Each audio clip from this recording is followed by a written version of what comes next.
ကျွန်တော်မောကြည့်လိုက်တော့ကောင်းကင်ကြီးကပေါင်းစားပြုနေပြီးနက်ဖျားပန်းကိုလည်းရိုက်ခဲ့ပြီဆိုတော့ဒီနေရာကနေအရင်ထွက်သွားကြတာပေါ့ဒါပေမဲ့ကျွန်တော်ထွက်ခွာသွားတော့မယ့်အချိန်မှာပဲကျွန်တော်နားထဲမှာကြည်လင်တက်တဲ့အတန်ကြားလိုက်ရတဲ့အတန်ကကျွန်တော်နဲ့တိတ်ငွေရဲ့နေရာကလာတာဘေးကန်းထဲကပဲဖြစ်မယ်ကျွန်တော်မျက်မှောင်ကျုပ်ပြီးချက်ချင်းလက်ကြည့်လိုက်တယ်အတန်ကရာစီကိုအမြန်ပြေးသွားတဲ့အခါကျွန်တော်ရှိမှအမဲရောင်အရေးတစ်ခုပေါ်လာခဲ့ပြီးဒါကအသက်30နှစ်ကျော်ရွယ်မိန်းကလေးငယ်လေးတစ်ယောက်ပဲသူမကအဝါနုရောင်ကောင်းလေးတစ်ထည်ကိုဝတ်ထားပြီးသူမရဲ့မျက်လုံးတွေထဲမှာကြောက်လန့်ရည်တွေပြည့်နေပြီးကျွန်တော်ကိုမြင်တော့သူမကအမြန်ပဲထွက်ပြေးဖို့ကြိုးစားတယ်တကယ်လို့သူမကတာမန်မိန်းကလေးတစ်ယောက်ဆိုရင်ကျွန်တော်ပြီးဆိုင်မိမှာမဟုတ်ဘူးဒါပေမဲ့ဒီမိန်းကလေးကတော့ထူးခြားနေတယ်ဘာလို့လဲဆိုတော့သူမရဲ့ခန္ဓာကိုယ်ပေါ်မှာသွေးရောင်ဆေးမြင့်ကြောင်တွေရှိနေလို့ပဲဒီသွေးရောင်ဆေးမြင့်ကြောင်တွေကဆေးမြင့်ကြောင်ဆရာထူးပေးထားတာမဟုတ်ဘူးတကယ်သွေးကြောတွေဖြစ်ပြီးသွေးကြောတစ်ခုစီကစောအားတစ်ခုစီကိုကိုစားပြုတယ်ဒီမိန်းကလေးရဲ့သွေးကြောရည်သွေးကအရင်မြင့်မာနေပြီးအနည်းဆုံးအဆင့်နဲ့ထိရှိနေတယ်လို့အရေးအတွက်ကလည်းအများကြီးပဲအချိန်ထဲမှာပဲတွေးကြောအမြောက်များနိုးထလာနေတယ်သူမကအရင်ဘဝကအေးတွေးများဖြစ်နေမလားကျွန်တော်ချက်ချင်းပဲအဲ့ဒီခင်နိုင်ချေကိုတွေးမိသွားတယ်ဒါနဲ့ကျွန်တော်လည်းတွေးဝင်မနေတော့ပဲနောက်ကနေလိုက်သွားခဲ့တယ်မိန်းကလေးကတွေးကြောအမြောက်များနိုးထလာတယ်ဆိုပေမဲ့ဒီဆွမ်းအားကိုကောင်းကောင်းမထိချုံနိုင်သေးဘူးထွက်ပြေးတဲ့အမြန်တုန်းကတာမန်လူတွေထပ်မြန်ပေမဲ့ကျွန်တော်ရဲ့ရှိမှာတော့နှိကွေးလို့နေတော့မဲ့ဒါပေမဲ့ကျွန်တော်ကသူမကိုချက်ချင်းမဖမ်းပဲနောက်ကနေပဲအခြေအနေကိုစောင့်ကြည့်နေတယ်ဒီမိန်းကလေးရဲ့ခန္ဓာကိုယ်မှာစုစုပေါင်းတွေးကြောဆက်တစ်ချောင်းနိုးထနေပြီးသူမရဲ့ဆွမ်းအားကကြောက်စရာကောင်းတဲ့အဆင့်3ထိရောက်နေပြီးဒါကဘလို့ယူဆမျိုးလဲတာမန်အဆင့်3တွေးကြောပိုင်ရှင်ဆိုရင်တော့တော်လေးအားကိုးရတဲ့လူတစ်ယောက်ဖြစ်နေပြီးဒါတော့ဒီမိန်းကလေးရဲ့တွေးကြောအရေးအတွက်ကအများကြီးရှိနေသေးတယ်တကယ်တိုက်ခိုက်ရေးစွမ်းရည်ကတာမန်အဆင့်4နဲ့တောင်ရှင်းနိုင်ပြီးအဆင့်5တွေးကြောပိုင်ရှင်နဲ့တောင်တူနေပြီးတွေးကြောဆက်တစ်ချောင်းပဲဆိုတော့အရင်ဘဝကဒီတွေးတော့မဟုတ်တော့ဘူးဒါမှမဟုတ်သူမကတွေးကြောတွေထပ်ပြီးနိုးထလာဖို့တရားတစ်ခုခုနဲ့တွေ့အောင်မလားမိန်းကလေးငယ်လေးကကျွန်တော်နောက်ကိုမစုံမနေလိုက်နေတာကိုမြင်တော့သူမစိတ်ထဲမှာပို့ပြီးတော့စိုးရိမ်ပူပန်လာတယ်သူမရဲ့ခန္ဓာကိုယ်ပေါ်ကတွေးကြောတစ်ခုဟာချက်ချင်းပဲအနီရောင်လင်းတန်းတွေထွက်ပေါ်လာပြီးမိတောက်တွေနဲ့ဖန်တီးထားတဲ့ရွှေကြီးတန်းတစ်ကောင်ထွက်ပေါ်လာတယ်အဲ့ဒီကြီးတန်းဟာကျွန်တော်စီကိုတိုက်ရိုက်တင်တန်းလာတ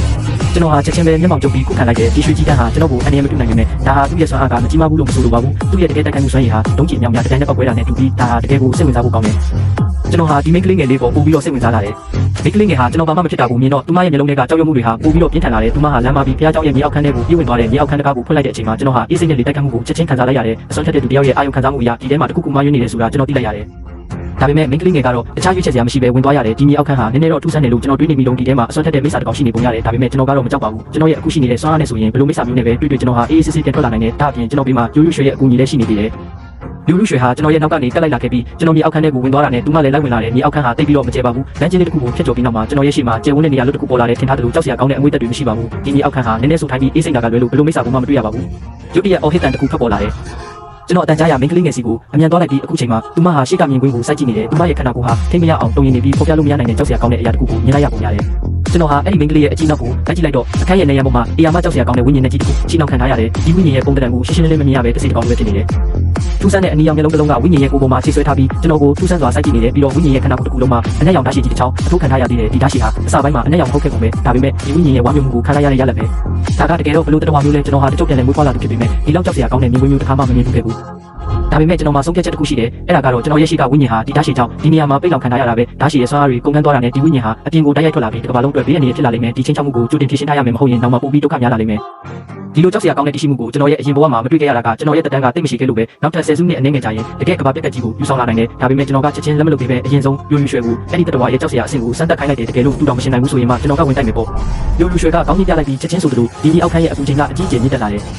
ယ်ကြောက်စရာကောင်းတဲ့မိငွေတစ်ကောင်ဟာဝိညာဉ်စီကိုပြေးဝင်သွားပြီးမိငွေဟာထူးဆန်းတဲ့ရှာကိုထုတ်လိုက်ပြီးဝိညာဉ်ကိုတိုက်ရိုက်ဝါမျိုးတော့မဲ့ပုံပဲဒါပေမဲ့နောက်ထပ်တုံးလို့စရာကောင်းတဲ့မြင်ကွင်းတစ်ခုပေါ်လာတယ်ဒီဝိညာဉ်ဟာတရားအလုံးကိုဝါမျိုးနိုင်တဲ့အပေါက်နဲ့ကြီးတစ်ခုလိုပဲမိငွေနဲ့ထိတွေ့လိုက်တဲ့ခဏမှတင်မိငွေကိုပြန်ပြီးဝါမျိုးပြစ်လိုက်တယ်ယူယူရွှေရဲ့စွမ်းအားတွေလုံးဝပြတ်ပွေသွားတယ်လို့မျိုးပဲလူလူရွှေကအရှုံးမပေးပဲပုံမကြောက်မပွေကောင်းတဲ့စွမ်းအားတွေကိုချက်ချင်းလှုပ်ဆော်လိုက်တယ်သူမရဲ့လက်ထဲကနေပူပြင်းလာတဲ့ချော်ရည်စီကြောင်းကြီးထွက်ပေါ်လာပြီးဝိညာဉ်ရဲ့ဆုံးစီကိုတန်တန်မတ်မတ်ပြေးဝင်သွားပြီးမဲ့ဒီတစ်ချိန်မှလည်းဘာမှထူးမလာခဲ့ဘူးအဲ့ဒီဝိညာဉ်ရဲ့ကလူလူရွှေရဲ့စွမ်းအားတွေကိုထပ်ပြီးဝါမျိုးပြစ်လိုက်တဲ့ဒီနေရာမှာပိတ်လောက်ခံထားရတဲ့သွေးမျိုးဆက်ကလောကမှာရှိတဲ့အရာအလုံးကိုဝါမျိုးနိုင်တဲ့အစွမ်းရှိပုံရတယ်ပြီးတော့သူ့မှာရုပ်ခန္ဓာမရှိတာကြောင့်ကျွန်တော်ရဲ့သွေးဆဝါမျိုးချင်းစွမ်းရည်ကိုလည်းကောင်းကောင်းကြီးပြန်တုတ်ပြန်နိုင်စွမ်းရှိနေတယ်ဒီလိုဆိုရင်တော့ကိုယ်တိုင်ပဲတိုက်ရိုက်ချိတ်တဲ့ထိန်းချုပ်ဝေဖိုင်းဖို့ကြိုးစားကြည့်ရပါမယ်ကျွန်တော်ကပြောဆိုဆိုနဲ့ကိုယ်တိုင်ဝင်ပါဖို့ပြင်လိုက်တဲ့အချိန်မှာပဲဝိညာဉ်ရဲ့တစ်ခုပေါ်ကတရေမျက်လုံးကတစ်ခုခုကိုရိပ်မိသွားတဲ့လူမျိုးမငြိမ်မသက်နဲ့စတင်လက်သက်ကြည့်ရှုတော့တယ်နောက်တစ်စက္ကန့်မှာတော့အနီရောင်လင်းတဲ့တစ်ခုကကျွန်တော်စီကိုကြားရောက်လာပြီးကျွန်တော်ရဲ့အတိစိတ်ကိုကျူးကျော်ဝင်ရောက်ဖို့ကြိုးစားလာတာကိုခံစားလိုက်ရတယ်ဒီမျက်လုံးကကျွန်တော်ရဲ့အတွေးခေါ်တွေကိုတိုက်ရိုက်ပြောင်းလဲတင်နိုင်စွမ်းရှိနေတာပဲကျွန်တော်ကတော့ရှုံးမတွက်ပဲချက်ချင်းခုခံလိုက်တယ်ဒီတရေမျက်လုံးဟာကျွန်တော်ကိုတွန်းမှုလို့မရမှန်းသိသွားတဲ့အခါဘေးနားကမိန်းကလေးငယ်လေးကိုပြစ်မှတ်ပြောင်းလိုက်တော့တယ်အနီရောင်လင်းတန်းကကောင်မလေးရဲ့ခန္ဓာကိုယ်ပေါ်ကြားရောက်သွားတာနဲ့သူမရဲ့မျက်နှာမှာထိတ်လန့်တုန်လှုပ်မှုတွေချက်ချင်းပေါ်လာခဲ့တယ်သူမမှာအစွမ်းတက်တဲ့စွမ်းအားတွေရှိနေပေမဲ့စိတ်သက်ပိုင်းဆိုင်ရာကတော့ကလေးတစ်ယောက်လိုပဲမြင့်နေနေသေးတာမို့ဒီလိုကြောက်စရာကောင်းတဲ့မြင်ကွင်းရှိမှဗီဇအရာကြောက်လန့်သွားတာပေါ့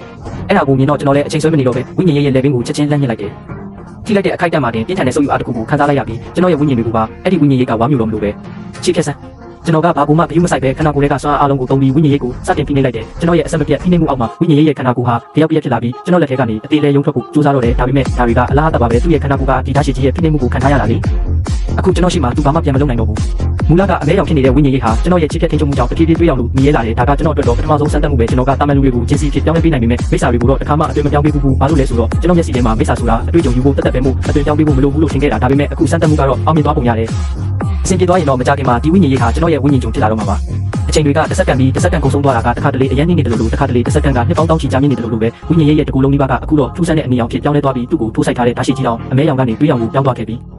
းအရာအလုံးအောင်မြင်တော့မယ်လို့ထင်နေတော့မှပဲမထင်မှတ်ထားတဲ့အပြောင်းလဲတစ်ခုဖြစ်လာပြန်တယ်။အနီအောင်လင်းတဲ့တစ်ခုကကျွန်တော်ကိုထပ်ပြီးစိုက်ကြည့်လာတယ်ကျွန်တော်ချက်ချင်းဒေါသထွက်သွားပြီးမင်းကဘာကြည့်လာလဲ။နောက်တစ်ခါထက်ကြည့်ရဲ့ကြည့်ကြည့်ဦးလို့អော်လိုက်ပေမဲ့ဒီတရေမျက်လုံးကတော့မရက်ပဲကျွန်တော်ကိုစိုက်ကြည့်မြဲစိုက်ကြည့်နေတော့မယ်။မင်းကကိုစိန်ခေါ်နေတာပဲ။ကျွန်တော်ကပြောဆူနဲ့လက်တစ်ဖက်ကိုဝိညာဉ်ရဲ့မျက်လုံးစီထိုးသွင်းပြီးအဲ့ဒီတရေမျက်လုံးကိုအမြင့်ကနေဆွဲနှုတ်လိုက်တဲ့ဝိညာဉ်ရဲ့ကနာကျင်စွာနဲ့အော်ဟစ်လိုက်ပေမဲ့ကျွန်တော်ကတော့အဲ့ဒီမျက်လုံးကြီးကိုပါစက်ထဲထည့်ပြီးကျွတ်နဲ့ဝါစားပစ်လိုက်တယ်။အရာတာကတကယ်ကိုထူးခြားတဲ့ဂျယ်လီစားနေရတယ်လို့ပဲအဲ့ဒါကိုမြင်တော့ဝိညာဉ်ရဲ့ကတကယ်ကိုထိတ်လန့်သွားပြီးသူ့ရဲ့ကောင်းပိုင်းကိုခန္ဓာကိုယ်ကနေဖြတ်ထုတ်ကဒီနေရာကနေထွက်ပြေးဖို့ကြိုးစားတော့တယ်။ကြီးကျင်တယ်ပေါ့။အိမ်မက်မက်နေလိုက်ကျွန်တော်ကဝိညာဉ်ရဲ့ခေါင်းကိုဖမ်းဖို့ပြင်လိုက်ပေမဲ့အဲ့ဒီအချိန်မှာပဲမြေအောက်ခန်းတစ်ခုလုံးစတင်ပြူကျလာတော့တဲ့ထောက်တိုင်တွေအားလုံးမရှိတော့တယ်လို့ပဲဝိညာဉ်ရဲ့ကတော့ရုပ်ခန္ဓာမရှိလို့အပျက်စီးတွေကိုဂရုမစိုက်တဲ့အပေါ်ကိုပြန်တက်သွားနိုင်ပေမဲ့ကျွန်တော်ဘေးကကောင်မလေးကတော့အဲ့လိုမဟုတ်ဘူးခဏတော့ချိန်ဆကြည့်ပြီးတဲ့နောက်ကျွန်တော်ကဝိညာဉ်ရဲ့ခေါင်းကိုလိုက်ထမ်းတာကိုလက်လျှော့လိုက်ပြီးကောင်မလေးကိုပဲကဲထုတ်ဖို့ဆုံးဖြတ်လိုက်တယ်ဒီကောင်မလေးကအစွမ်းထက်တဲ့တွေးမှတ်သားပိုင်ရှင်ဖြစ်နေပေမဲ့မြေအောက်မှာမြေပြီးသွားရင်တော့တေးမတေးချတယ်ကျွန်တော်ကကောင်မလေးကိုဆွဲရွရွှေကိုခေါ်ပြီးမြေအောက်ခန်းထဲကနေအများဆုံးထွက်လာခဲ့လိုက်တယ်ကျွန်တော်နဲ့အတူဝိညာဉ်ရဲ့ခန္ဓာကိုယ်နဲ့ကျွန်တော်ချိတ်ထက်ထားတဲ့ဓာတ်ရှိကြီးလေးပါလာခဲ့တာပေါ့အဲ့ဒီချိန်မှာပဲကျွန်တော်အုံနောက်ထဲမှာသတင်းချက်လက်တွေတတိကြီးပေါ်လာတယ်တကြောင်မဖွယ်ဝိညာဉ်ရဲ့ခန္ဓာကိုယ်အစိပ်ပိုင်းမှန်သမျှကိုပြန်လဲဆက်ဆက်နိုင်စွမ်းရှိသည်စိတ်ဝိညာဉ်မျက်လုံးဝိညာဉ်နဲ့ပဲကိုဖွင့်လင်းနိုင်ပြီးအမားယွင်းမှန်သမျှကိုကြော်ဖြက်ကလူတွေရဲ့အသိစိတ်ကိုကျူးကျော်ဝင်ရောက်နိုင်ပြီးသုံးတက်ဖြတ်ချင်းတာတက်ဖြတ်လို့လည်းစိတ်ရှိန်ဝါပြင်းထန်လေးစွမ်းအားကပုံမကြီးမားလေးဖြစ်သည်အခုဆိုရင်ကျွန်တော်ကအဲ့ဒီအရာသုံးခုလုံးကိုအကျွမ်းမဲ့ထိန်းချုပ်နိုင်သွားပြီအဲ့ဒီနောက်ကျွန်တော်ရဲ့နှစ်ဖူးမှာပူနွေးနွေးခံစားချက်တစ်ခုဖြစ်ပေါ်လာပြီးခုနကကြောက်စရာကောင်းတဲ့စိတ်ဝိညာဉ်မျက်လုံးဟာကျွန်တော်ရဲ့ခန္ဓာကိုယ်မှာတက်ပါနေတာမျိုးမဟုတ်ပဲကျွန်တော်ရဲ့အစိပ်ပိုင်းတစ်ခုအဖြစ်လုံးဝပေါင်းစည်းသွားပါတော့တယ်အဲ့ဒီနောက်မှာတော့ကြောက်မဖွယ်ကောင်းတဲ့တစ်စီရိတ်တွေပါပဲဘာလို့လဲဆိုတော့သူတို့မှာရုပ်ခန္ဓာမရှိလို့ပါတစ်စီကောင်းပြက်ကြီးထွက်သွားတဲ့အတွက်အခုဆိုရင်သူလည်းတတိလွတ်နေပါပြီအောက်မှာဗီဇအရာပေါ်လာပြီးကျွန်တော်ရဲ့မူလအရေးကိုတဖြည်းဖြည်းလွှမ်းမိုးသွားပါလိမ့်မယ်ကျွန်တော်ရဲ့ခန္ဓာကိုယ်အစိပ်ပိုင်းတစ်ခုဖြစ်လာပါပြီကောင်းမပါတဲ့ကျွန်တော်ရဲ့အရေးကိုကြည့်ပြီးကျွန်တော်မသိစိတ်ကနေမျက်မှောင်ကျုံမိသွားတယ်အရင်ကတော့ဒီတစ်စီအရေးကိုကျွန်တော်ရဲ့အလောင်းကောင်ဖြစ်ပြောင်းလဲဖို့ပဲစဉ်းစားခဲ့တာပါဒီလိုပြောင်းလဲတွေဖြစ်လာလိမ့်မယ်လို့မထင်ထားမိဘူးဒါပေမဲ့အခုကြည့်ရတာတော့ဒါဟာမကောင်းတဲ့အရာမဟုတ်ပါဘူးပြီးတော့ကျွန်တော်ဒီတစ်စီမျက်လုံးကိုရရှိပြီးတဲ့နောက်မှာကျွန်တော်ရဲ့ရုပ်ခန္ဓာဟာပိုပြီးတွက်လက်လာတာကိုတွေ့ရတယ်အရင်လိုတောင့်တင်းမနေတော့ဘူးဒီတစ်စီအရေးဟာတကယ်ကိုအောင်းစရာကောင်းတဲ့တရှိမှုတစ်ခုပဲအနည်းဆုံးတော့အဆင့်ရှိတဲ့မိစ္ဆာတစ်ကောင်ပဲကျွန်တော်ရဲ့စိတ်ထဲကနေတိတ်တဆိတ်စဉ်းစားနေမိတယ်ပြီးနောက်ကျွန်တော်ရဲ့အကြည့်တွေကရှေ့ကဓာတ်ရှိစီကိုရောက်သွားပြီးမိစ္ဆာတာရွက်ထူထားသွားကတကယ်ကိုထက်မြက်လုံးနေတာဓာတ်ပေါ်မှာထူးဆန်းတဲ့အနီရောင်လင်းတွေဖြတ်ထွက်နေတယ်ဘယ်တော့မှ၆တွေ့မသွားတဲ့လက်လက်ဆက်ဆက်တွေလိုပဲဒီဓာတ်မှာအဆုံးမဲ့တက်ပြက်လို့စိတ်တွေရှိနေပြီးဒါကြောင့်လည်းကြောက်မခွက်ကောင်းတဲ့တစ်စီအရေးကိုချုပ်နှောင်ထားနိုင်တာကတကယ်ကိုလက်ပြလက်နဲ့တစ်ခုပါပဲဒါပေမဲ့ဒီဓာတ်ကိုအပြည့်အဝထိန်းချုပ်နိုင်ဖို့ဆိုရင်ဓာတ်ထက်ပုံမပြင်းထန်တဲ့တက်ပြက်လို့စိတ်ရှိဖို့လိုအပ်တယ်မဟုတ်ရင်တော့ဒီနေ့မှာဓာတ်ရဲ့ဝါမျိုးချင်းကိုပြန်ခံရလိမ့်မယ်ကျွန်တော်ရဲ့ဓာတ်ကိုသိရှိသွားပြီးနောက်တိုးတိုးလေးရေရွတ်လိုက်မိတယ်ဒါပေမဲ့ကျွန်တော်အတွက်တော့ဒါကအလွန်လွယ်ကူတဲ့အရာပါဒီမိစ္ဆာဓာတ်ကိုကျွန်တော်လွယ်တကူထိန်းချုပ်နိုင်ပါတယ်ဒါအပြင်မင်းရဲ့လက်ထဲမှာရှိတဲ့ဒီမိစ္ဆာဓာတ်ဟာပုံမကြောက်မခွက်ကောင်းတဲ့စွမ်းအားတွေကိုထုတ်ဖော်ပေးပါလိမ့်မယ်အဲ့ဒီချိန်မှာဘေးကမင်းကလေးငယ်ကရုတ်တရက်စကားပြောလာတယ်之前谢谢你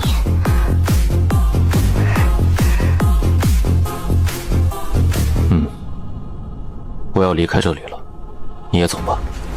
这个小女孩同时觉醒11道穴位，即使她不是后世的女帝，但假以时日，也绝对会是一位强者。能告诉我你的名字吗？之前对不起，我以为你和她都是邪魔。江琛，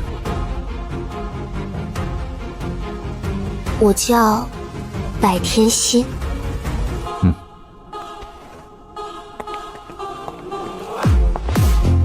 必须得尽快找到鬼影头。虽然那货只剩下了一颗头颅，但以他的恐怖程度，依旧会带来巨大的灾难。